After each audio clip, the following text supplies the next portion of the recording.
You got all the talent in the world, but are you obsessed? Selena, what are we doing? We're entering in the sell cycle. Dun, dun, dun, dun, dun, dun. Oh. I don't know. I got to come up with a jingle. I feel like, you know who'd be a really good jingle? The Elliot's kids. Like Very if we good. got all of them together and we had them like do a little, hi, you've reached Coach Selena.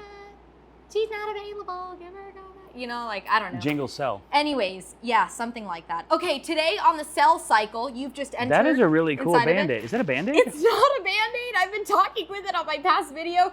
It's a piece of tape. Okay. And I had it on the table. And so I stuck it on my finger, so I just kind of been playing with it. You know how, like, like a lot of people, they have to hold a pen in their hands when they're talking? Like it could the be marker, it could be your trademark though. it could You know how definitely. Nelly's got a Band-Aid under his, Hermosi's got a nose strip. You could be interesting. the Band-Aid. Or the tape girl. Right? Think about that. Yeah, I kind of just been putting my energy into it today. I like it. So, I like it. Yeah, this is it. Yeah, we've got Chris Steinbrook here. And just to let everybody know and all of our viewers know, Chris Steinbrook's actually our top revenue producer here at the Elliott Group consistently for a year, Yes. 1 year. Mhm. Yeah. And he's the big dog, which is exactly why I wanted to enter him into the sell cycle to ask him a couple of questions. Cool. So here's my first one. And this first question is something I think a lot of high-level producers struggle with, and it's something that I don't see you struggle with. So this video is intended for high-level earners that are out there. How do you consistently stay humble with the amount of revenue in the paycheck that you make? And just to give everybody like an insider right now, like this man just bought a hurricane, not a tornado. What is it? Huracan. Huracan. Lamborghini Huracan. Hey guys, it's Selena with the Elliott Group here. If you're looking to level up your sales game with Andy Elliott, shoot me out a text message, 949-212-1587. Okay, which is how much? It's expensive. Okay, like $500,000, $480,000. It might as well be $469,000. Might as well. It actually was with tax. Was it really? Yeah, that's why I laughed. Great number. Yes. So this man is able to still be #1 consistently on top of our revenue board, still be able to have a beautiful home, and still be able to purchase and pay for these nice things because dreams come with a price. And I mean, he's willing to pay that price. So I want to know, like, what is something that keeps you grounded and humble, like every single time? Because most people, most high-level earners and other companies, they're total jerks. They've got their feet up on the table. If an owner says, hey, don't eat up here, they still eat up there. Like, they don't have respect for themselves and the people around them. So I want to know, like, what's something that you carry with you? How do you have that humbling trait inside of you? It's actually easier than you think it is. I work from #1, a grateful state. #2, I'm a little bit older than everybody in the company, and I know that it can literally be taken in an instant. Like, I've been at the top of my game. I've been a restaurant owner, a philanthropist, an entrepreneur, making millions of dollars a year, and then the very next day, take for instance COVID. COVID like literally punched me in the face. I lost everything. I literally had to reset and go back to zero. So every single day, like Andy says, I work as if somebody's coming to take it from me. No matter how much money I make, no matter how many lives I influence, there's got to be another level. There's got to be another gear to get to. So even though you get a 6-figure check, a 5-figure check, there's always more in the tank. And I wake up every single day. Like, you guys understand, I don't spend money. Like, for me to buy that car, like, I'm not the person, like, I'll talk myself out of Starbucks. I'll talk myself out of a new pair of jeans. Like, I've had the same pair of jeans for a year. Come on, I hope he's washed it. Did you wash it? Of course. Oh, thank God. Yeah. Okay. So, like, I'll have a flashy I'll watch. toss the Band-Aid in Yeah, there with it. I have a flashy watch.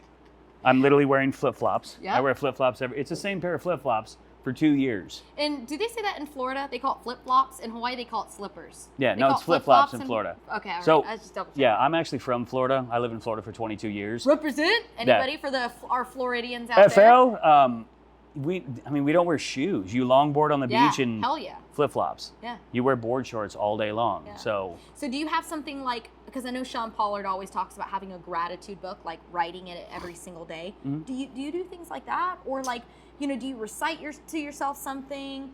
Or maybe somebody that's out there that's listening to this right now wants to be a top producer, and there's somebody that doesn't want to fall into that trap of not being humble. So maybe I actually do. I have something written on my mirror at home, and it literally says, "Stop thinking small." every single day. The things that I don't want to do are the things I get out of the way first thing in the morning. I don't want to get up at 4. I make myself get up at 4. Like that time when the alarm rings and I roll over to grab my phone, like I'm not the person that rolls over, hits my phone and hits snooze. I actually roll over, throw open the covers and put my feet on the ground and sit there for a second, because I know once I make that muscle move to get up out of bed, like I've already made the choice. You like to be grounded? I noticed you said the word grounded, putting your feet. Yes. Like to be grounded. That's why I travel back to Florida a lot. That's why I'm always, for those of you that have watched a lot of videos that I've debuted in, I never wear shoes.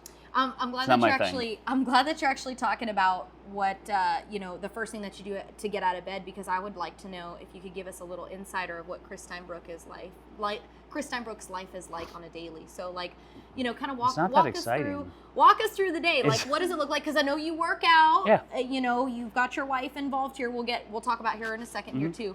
But if I could come and hang out with you for the day and I paid you $15,000 to just hang out with Chris Steinbrook, like walk me through what your day would look like from morning until night. Yeah, so it's kind of lackluster. You'd probably be like, wow, this is it. I want to know. Tell us. No, it's very routine. We're doing it for the people. Come on. So I'm very structured. I have a lot of OCD tendencies. Like when I come in the morning, I have to put my desk a certain way. I have like a little Buddha thing. Are you a coffee person? Like, do you have to go get coffee? No. Okay, so you just come. Do you do the gym in the morning? No, you're a night guy, no. right? No, you're a night guy. No. Okay. So I'll wake up in the morning and literally the moment my alarm rings, I flip the covers back. It upsets the dog, but I have to get my feet on the ground and I have to sit there. I take about 2-3 minutes. I say my gratitude. I say what I'm thankful for. God, thank you for waking me up another day. Another day to move forward, another day to change lives, impact. Thank you. I could have not woken up today, but you gave me another chance. I go directly into the kitchen. I get my full glass of ice, water, and I freaking drink 3 glasses of water. Maybe that's the secret, you guys. If you 3 want glasses a hurricane, of ice. I don't do go any. get ice water. Yeah. Not room temperature. No, so 3 glasses of ice water. It helps with inflammation in the morning. It helps me wake up.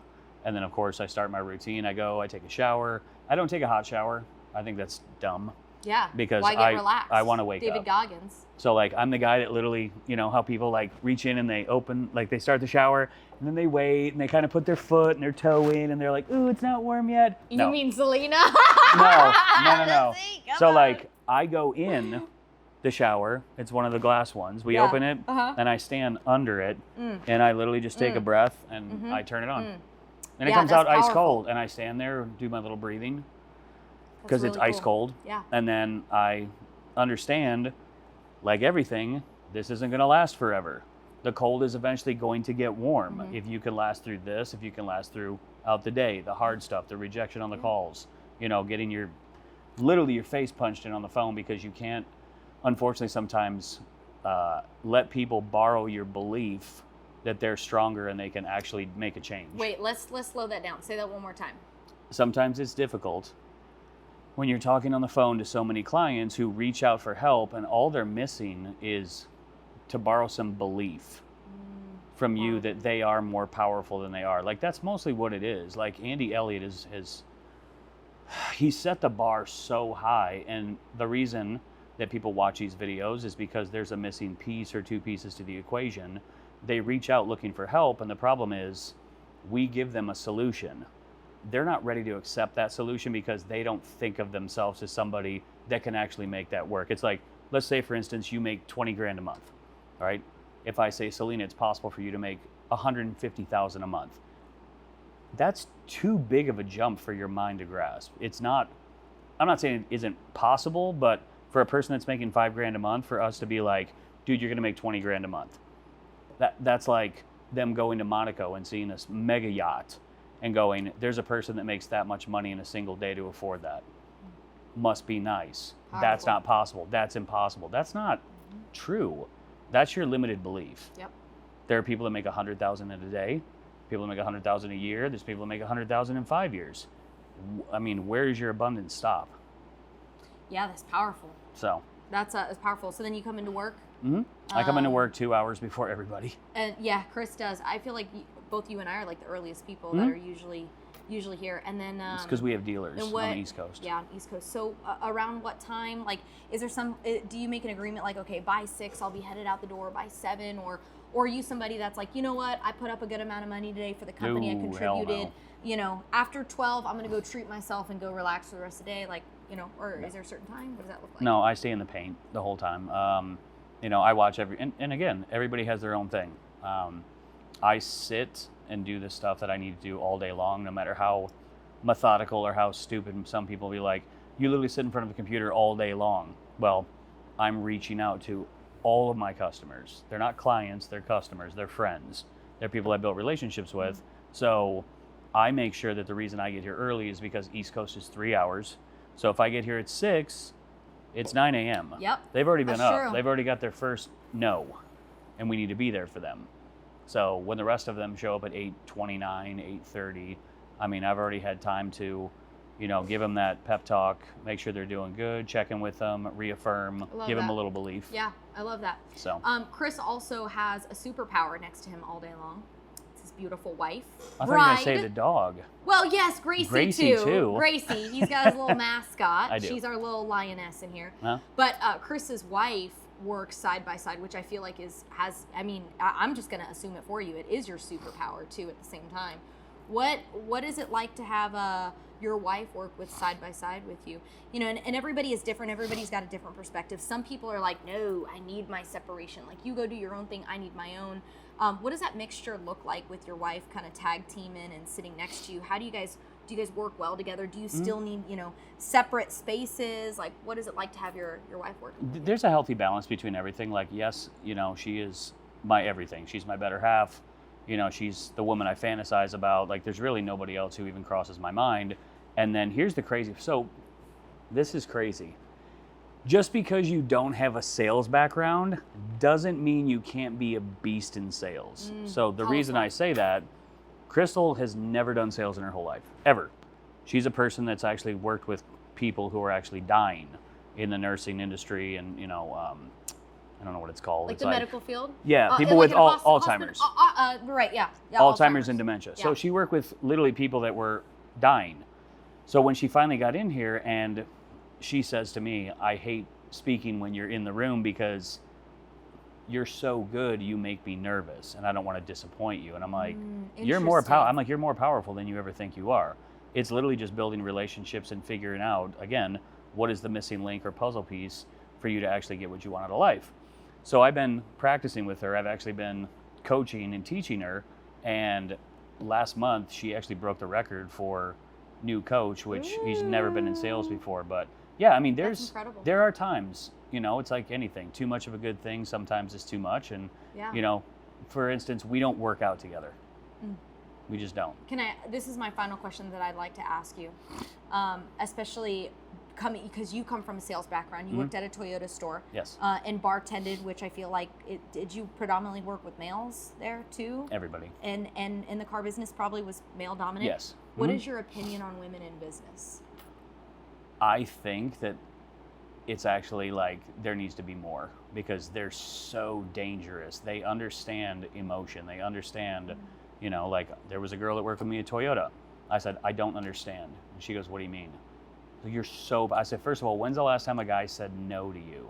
Like, you're beautiful. She's like, oh my God, what do you mean? I was like, you could literally be in front of the guy and be like, hey, great news, we got you accepted. It's $7.99 a month. Go ahead and sign it. Oh, you know, that's too, and be like, oh, it's okay. I'm sure that's too expensive for you. No big deal. I'm like, it's kind of a scumbag play, but it's really not. But at the same time, be like, oh, you're saying I can't afford that? Put it at $1,000. I can afford it. Yeah. Okay. Like, so in something that I really represent is women in business, no matter what field it is that you're in. I'm very supportive of that. So I'm glad that we think, because God, if you said no, this would totally end up really weird and I'd rip the tape off my finger. No. But like, so what would be a piece of advice as a male coming from the sales industry? What would be a piece of advice that you would give maybe a young woman, a young gal that's entering or is curious dabbling into the sales industry? Maybe she's like, you know, works at, you know, T-Mobile, or she works at a smoothie shop and she's listening to this. She's like 21, 22 years old and she's kind of like, I heard sales is really good. I'm not sure. I don't really know. You know, what's a piece of advice that you would give a young girl that's interested in getting started in sales, coming from a male side? This is awesome. This is something I've always dealt with and lived. My mantra, you don't have to be great to start, but you do have to start to be great. I don't care what you are or where you're at in your life. It literally is a decision. If you're 21 years old, you're a female, and you've never done sales, what's the worst that could happen? On the other hand, what's the greatest thing that could happen? If COVID would never have happened, okay, so I kind of think of as like things that happened in a pathway. I was doing very well in Florida, very well. Like, my life was good. I was building my dream home. My girl and I were happy. We had the dog. We were on the beach. It was like, my life's great. COVID came in and did the quick reset. Like, literally, I lost everything. And 8 months on the couch, couldn't figure out what I was doing. And my wife goes, you should go sell cars. I went, no, I'm not a scumbag. She's like, just go down to the Toyota dealership. They were your regulars. Go ask for a job. And I'm like, so after 2 days, of course, of me being ego and entitled driven, I finally took that and threw it to the side, and I went down and I asked for a job. I got hired right away. 2 days after I got hired, I'm like, I don't know how to sell a car. And that's where this all started. Wow. I Cool. jumped on YouTube, and there was the bald freak We yelling should at me. We should measure that guy's biceps. I'm He's probably curious whose is bigger. He's probably, well... He's always getting the curls for the girls. or Yeah, for but Jackson. he's very peeled. Like, his arms seem bigger because he's very aesthetic. He's probably got Andy doesn't watch 17s. this. No, I love you, bro. 17s. I love you, bro. They're probably 17s, We but I do got love you. I got you by another inch. Come on, getting the tries for the guys. I like over that. Here. Come on, Whoa. come on. Anyways, we're wrapping it up here in the sales cycle. Thank you for entering into it. I'm Of sure that course. you'll be back. How can, if viewers have any questions or anybody wants to pick your brain or a piece of advice, how can people find you? So you can follow me on social media. It's at Coach_C Stein, or my phone number is 727-366-6335, representing Florida. Hell yeah. And we'll make sure we get you tagged so other people can find you too as well. Coach C